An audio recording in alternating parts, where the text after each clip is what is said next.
சொந்தம். இந்த வீடு எனக்கு சொந்தம்னு சொல்கிறோம். அதுக்காக நாம் போகிற இடமெல்லாம் அந்த வீட்டையும் தோளில் தூக்கி வச்சுக்கிட்டா போகிறோம். அது முடியாத காரியம். நாம் சொந்தம்னு நினைக்கிற பல விஷயங்கள் நமக்கு சொந்தமில்லை சார். 8 லட்சம் ரூபாய் செலவு பண்ணி வீடு கட்டியிருப்பீங்க. பணம் உங்களுதுங்கிறதுக்காக அதில் பல்லியும் 8 கால் பூச்சியும் வாழாமலாக போயிடுது. அதெல்லாம் அந்த வீடு தன்னோடதுன்னு நினச்சிக்கிட்டு இருக்கோம். இவர் 10 லட்சம் ரூபாய் சொத்துக்கு அதிபதினார். ஒருத்தர் சொத்து எங்கேன்னு கேட்டால் கோர்ட்டு கேஸில் இருக்குது, ஜெயிச்சு வரணுங்கிறாரு. எது சொந்தம்? இதுதான் கேள்வி. இந்த கேள்விக்கு ஞானிகள் என்ன பதில் சொல்கிறாங்க, அதை இப்போது பார்க்கலாம். ஒரு முனிவர் இருந்தார். முற்றும் துறந்த முனிவர், பற்றே இல்லாத பரம ஞானி அவர். இன்றைக்கி ஒரு ஊரில் இருப்பார், நாளைக்கு வேறு ஒரு ஊரில் இருப்பார். ஒரு வேளை தான் சாப்பிடுவார், அதுவும் உப்பில்லாத சாப்பாடு. பொய் சொன்னால் அவருக்கு சுத்தமாக பிடிக்காது.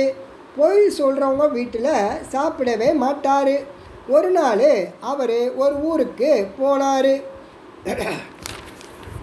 இந்த ஊரில் உண்மையானவர் யாருன்னு கேட்டார். அதோ ஒரு மாடி வீடு தெரியுதுங்களே, அந்த வீட்டில் ஒரு பண்ணையார் இருக்கார். அவர் ரொம்பவும் உண்மையானவர், நேர்மையானவர், அடியார்கள் மேலே பக்தி கொண்டவர், 1 லட்சம் செல்வம் உள்ளவர், 4 பிள்ளைகள் அவருக்கு அப்படின்னு பக்கத்தில் இருந்தவங்க அவர்கிட்ட சொன்னாங்க. உடனே அந்த முனிவர் அந்த பண்ணையார் வீட்டுக்கு போனார். இதை பார்த்த உடனே உட்கார்ந்துட்டு இருந்த பண்ணையார் உடனே எழுந்திருச்சு ஓடி வந்து முனிவரோட காலில் விழுந்தார். தயவை பண்ணி தாங்கள் எங்கள் வீட்டில் வந்து சாப்பிடணும்னு கேட்டுக்கிட்டாரு. அவரோட அன்பு, அடக்கம், பணிவு இதெல்லாம் முனிவருக்கு ரொம்ப பிடிச்சி போச்சு.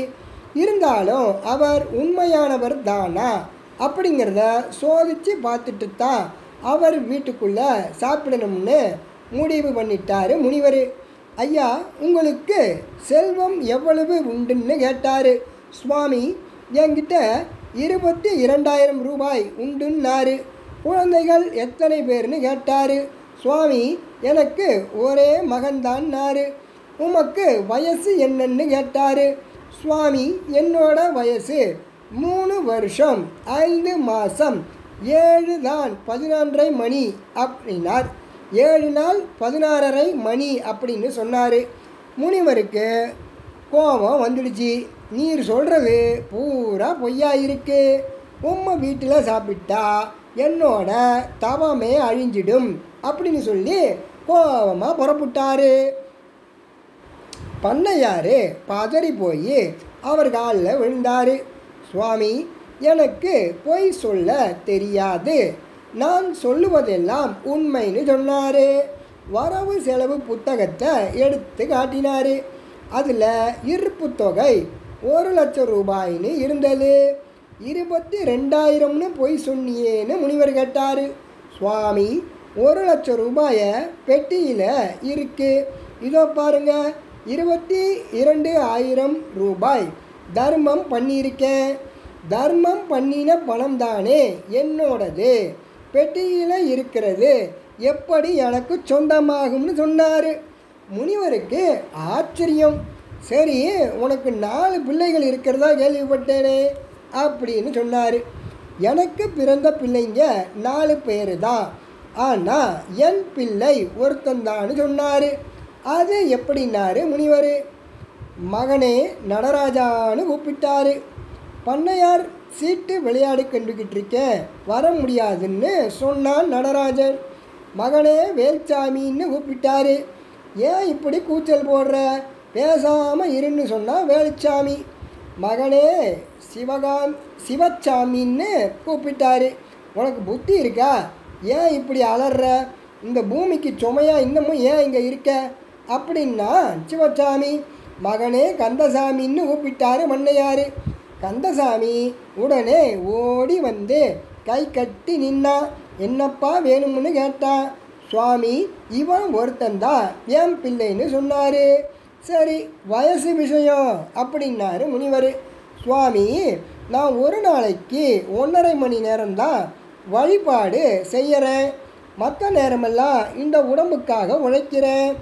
அடியனுக்கு இந்த உடம்பு பிறந்து 60 வருஷம் ஆகுது. ஆனாலும் 5 வயதில் இருந்து வழிபாடு பண்ணின நேரம்தான் எனக்கு சொந்தம். அதை கூட்டித்தான் வயசை சொன்னேன்னு சொன்னார். முனிவர் ரொம்பவும் சந்தோஷப்பட்டு அவர் வீட்டில் சாப்பிட்டுட்டு போனாராம்.